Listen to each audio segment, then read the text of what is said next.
Hey everyone, this will be week 23 in the YouTube Pagan Challenge, and this week's topic is how important is diet or the magical use of food? At first, I thought this would be a fairly easy question to answer because I don't follow any sort of dietary restrictions for any spiritual reasonings. However, magical use of food becomes an entirely different topic. I do a lot with different foodstuffs. I would consider myself like a hearth witch or a cottage witch. I do a lot of stuff at home. Part of this is just kind of byproduct of the fact that I am a stay-at-home mom. So there's that. Like a lot of stuff, if somebody's sick, I'm on it with making soup and adding specific herbs and stirring specific ways, even using Reiki symbols in it and things like that. That is a little bit different when we get into the Reiki and the things of that sort, but I try and remain pretty practical. So there is that. I do enjoy buying organic and such when it is possible, but it always isn't possible, or it isn't always possible due to budgetary restrictions and things of that sort. There's that again. There is, I have a household of 7 people, a dog, a cat, so it is what it is. We have recently been doing more shopping at things like Costco, which does give us the ability to buy more things organic within our budget, because it's not, the price markup is much better when I go to Costco. As I said, family of 7, so we can definitely do the Costco thing and make it work for us. Not everyone can. If you have a family of 3, then a lot of the Costco stuff isn't going to be the best. I have friends that keep up way better on the Dirty Dozen. I don't tend to do that. I do know certain fruits and veggies and stuff. If it's like watermelon, it's got such a thick skin that any of the pesticides and herbicides that might be sprayed on it aren't necessarily going to affect you. Even my oldest son, I call him a melon head because he has yet to come across a melon that he doesn't like. And he won't eat the actual rind, but it amazes me how close he gets. Like, he doesn't waste any part of the watermelon. I also think that in a lot of cases, if you're going to wash your fruits and veggies, then you're removing a big portion of that as well. I'm definitely just not, I can't be hypercritical about some of the things we buy. If it becomes something that I have an issue with, like to this day, when I was in high school, I did go through a vegetarian phase, always lacto-ovo, never completely vegan. And some of the stories that I read, like to this day, I still don't eat veal, because it's just the story that I read on that in one of the books that I had, it just stuck with me. I'm not, besides the fact that I can't afford it, I'm never going to eat foie gras, however you pronounce that, the duck liver pate. That's twofold. And I'm a bit rambling in this video, but I realize that organ meats are quite good for us if you're going to eat meats, but it's something that I'm not a huge fan of. Liver, heart, etc. If and when, if it happens that we were to take up hunting or start raising our own, that might change. But as it stands right now, it's not something I'm really interested in.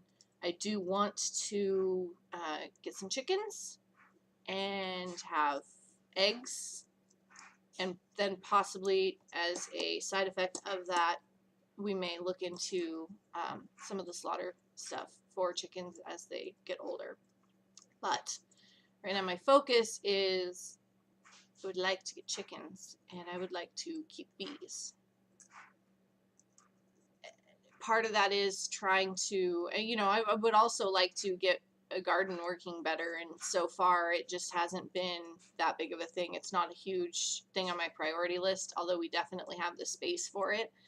The hardest part here is keeping the weeds out. You have to spend a lot of time weeding if you're not going to, even if you do a raised bed, like you can do a raised bed and prep it and stuff, but there's still going to be weeds that are going to get into it. It's just kind of the nature of living countryside. Benefit is there's not a lot of, I can't even say that. I don't know what they spray in the fields around us, because they do spray various things. I see them at points in the year. Like right now, the field to our south is fallow field, but the field to the north is winter wheat. At least I think it's winter wheat. It normally is wheat, which will come fun in the late summer when I go to the edge of the field and get the sheaves of wheat that they can't harvest because it's right on the very edge. So there's always a little bit of ones they can't harvest, but but I guess, just to not go off on a tangent with this, but they do spray the fields with, I'm not sure what, I could probably find out. And I'm sure that with winds, the way the winds are, there's a little bit of overspray that would end up wherever. And this particular field is not operated by the Hutterites. The Hutterites, I would say that it would be more in the organic style, because they still use modern farm equipment, but they dress in different ways and maintain more traditional style to the things that they do and the foods that they eat. So, but this particular field to the north is not. I'm not sure who is maintaining that one.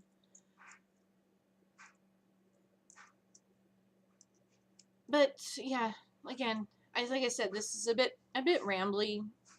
I don't have any specific dietary restrictions. Anything that I would choose to have wouldn't be part of a spiritual side. I don't think so, anyway.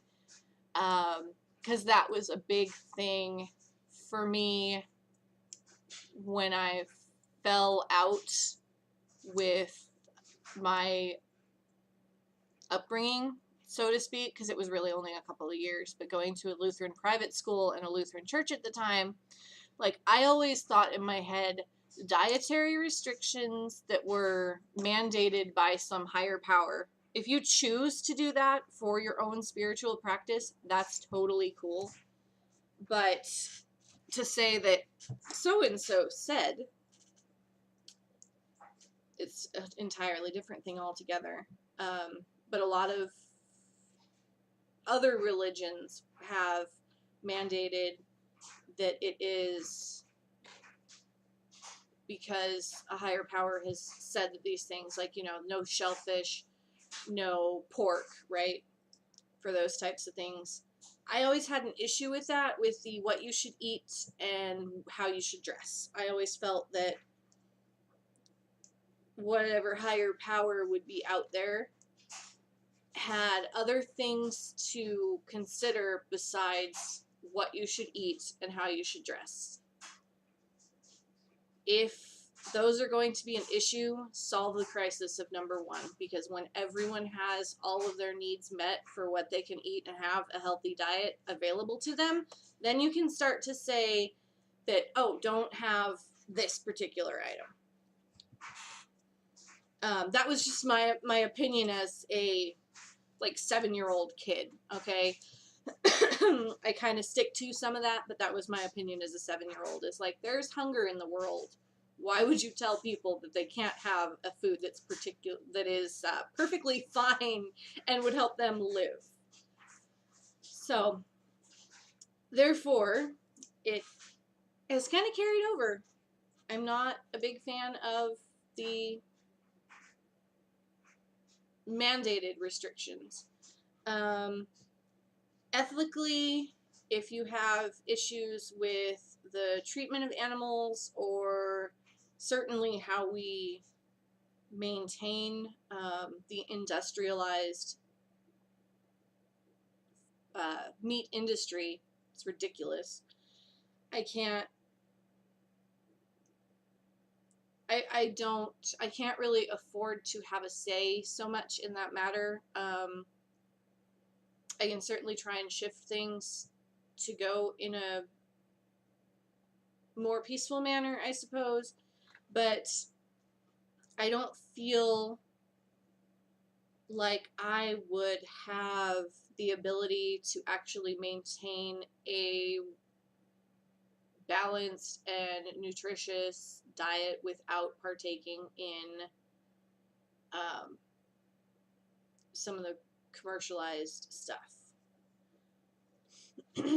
I know there will be people out there going, but really, it's cheaper if you do this in the long run. Yeah, I know. I've heard it. Everyone has their own reasons for doing things, and you can look at the same thing and have the same information available to you and come up with two completely, or in some cases, 3 or 4 or 5 different perspectives. This is why we have such an issue in the pagan community in and of itself, because people have you can look at the same thing. It's the 3 men and the elephant. No, it's a leaf. No, it's a tree. It's certainly a vine. Look at that little fable. That being said, I actually have one of these authors' other cookbooks, but I got, I think this one is the one that I have their other cookbook. This is Cooking by Moonlight. It's not entirely vegetarian, although I do have, I believe it's her, this other book of hers that I have. It's Recipes for a Vegetarian Goddess, I think. My mom had it. This was when we were trying to do the vegetarian thing. And that one is vegetarian. This one is also, just got this one in the mail yesterday, which in the kitchen, it's all vegetarian recipes. So I'm definitely not opposed to having vegetarian and vegan stuff around. I do take issue, and we all know the people who are the smug vegans. They're rare. I think that the internet proper plays it up a lot more and therefore causes people who are just doing it because they want to get a bad rep. I feel that is really unfair, and when people start getting, when you're preaching on either side, you're just as guilty as who you're trying to put down. So I have some vegetarian cookbooks. I have incorporated some vegetarian meals into our diet and kind of cut down on some of the meat consumption, which is kind of a byproduct of the new meal plan thing that I was doing anyway. It wasn't something I actively set out to choose to do. So, yeah, as far as magical diet is concerned, I don't have anything that I follow, but the use of food is definitely something that I'm aware of. And even if it's something that I feel like I don't have a way out, it's something I'm aware of. one thing. I live in the country. There are farmers all around. I have uncles who've hunted. I'm not like irked and ew factor when it comes to an animal being slaughtered. I've seen it. Not to the same degree like my uncles when they were growing up. When my grandparents first moved here, they used to raise chickens and they used to raise rabbits. And my one uncle will be like, he was so, I don't want to say like good, but he was really quick at slaughtering the rabbits. And he would say, you know, he'd be like, I want to say it would be like 12. I don't know what the age range was. Probably early teens, you know, maybe 14 or 15. I'm not sure. I could ask him, but I'm not going to stop the video just to ask him. But he'd slaughter them, have it done, and have a heart beating in his hand, which I know for those who are into animal rights, that seems like a terrible thing, but it tells you how quick the death was.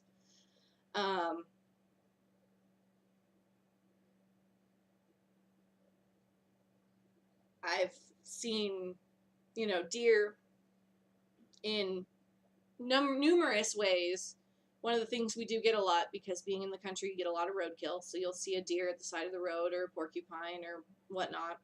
And sometimes that's sad because it's doesn't go to waste. I got a picture on Memorial Day. There was a deer that was hit. I think it was Memorial Day morning. It may have been Sunday. On the highway, which is quite a ways from our house, but it was hit on the highway, and Memorial Day, bald eagle was partaking in the spoils. So I think I respect people who look at it at a viewpoint of trying to minimize the harm done. But in the end, if you're eating, you're still taking a life in order to survive.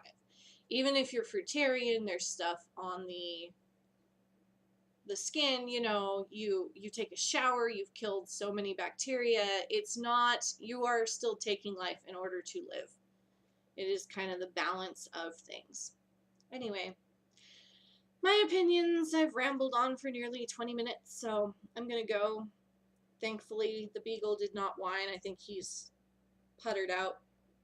It's hard when you're a beagle and your person has gone to Trothmoot for the weekend. It's a very difficult thing this morning. He's had an issue with it.